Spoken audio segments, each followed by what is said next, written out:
Ako ay isang anak mahirap, lagi na lang akong nagsusumikap. Ang buhay ko'y walang sigla, puro na lang dusa. Paano na ngayon ang buhay ko?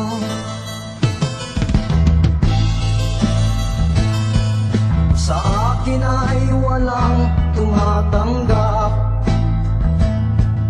mababa raw ang aking pinag-aralan.